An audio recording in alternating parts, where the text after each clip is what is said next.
जम्मू कश्मीर के उपराज्यपाल मनोज सिन्हा ने आज रजनी बाला जी के घर का दौरा किया। आपको बता दूं कि रजनी बाला के परिवार से उन्होंने मुलाकात की।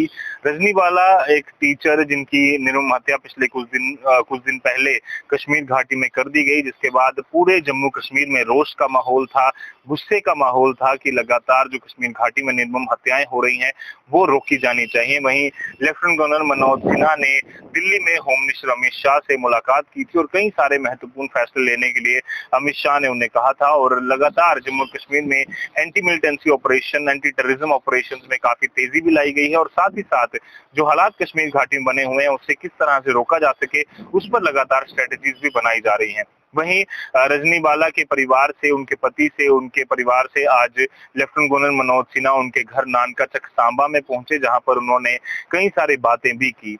इस मौके पर लेफ्टिनेंट गवर्नर मनोज सिन्हा ने उनको आश्वासन दिया कि पूरी मदद जो है परिवार वालों को दी जाएगी और किसी भी तरह की परेशानी जो है उनको ना आए, उसके लिए सरकार पूरी तरह से उनके साथ खड़ी है।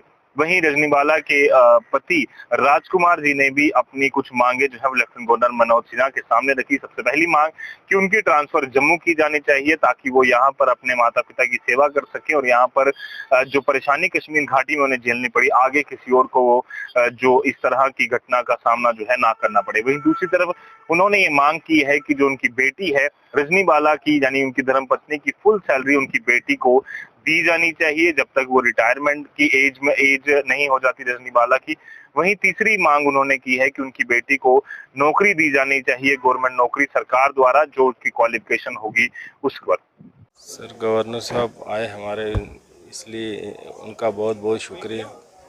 मैं मेरी कुछ अपील थी उनसे, उन्होंने खुद ही पूछा मुझे क्या बात है, क्या चाहते हो। तो जो मेरी अपील्स थी वो मैंने उनसे शेयर की। पहली ये थी कि मैं ट्रांसफ़र चाहता हूँ जम्मू में, मैं वापस नहीं जाना चाहता हूँ, है ना। तो दूसरी ये थी कि रजनी बाला, उसकी जो फुल सैलरी है वो बेटी के नाम होनी चाहिए, बेटी को जानी चाहिए उसकी रिटायरमेंट एज तक। और तीसरी जो है वो जब बेटी मेरी एलिजिबल हो जाए एजुकेशन कंप्लीट करने के बाद, और उसको वो गवर्नमेंट जॉब मिलनी चाहिए एज पर हर क्वालिफिकेशन। हाँ बिल्कुल, एक्सेप्ट किया उन्होंने। उसने कहा कि बहुत बुरा हुआ है आपके साथ। उन्होंने पूछा कि कब दी थी आपने, मैंने बताया जब दी थी, मैंने 2 बार दी थी, 4 बार मिला हूँ, मैंने बताया वो सारा उनको। उन्होंने खुद ही पूछा, फिर उसके बाद खुद ही उन्होंने कहा कि क्या चाहते हैं आप। मैंने कुछ अपीलें थी वो लिखी भी हुई थी मेमोरेंडम पे, खुद बोली, ओरली भी बोली मैंने, बस वही 2-3 थी। हाँ, नेचुरली अगर एक्सेप्ट की होती तो आज रजनी बाला जिंदा होती, हमारे बीच होती। बहुत ज़्यादा।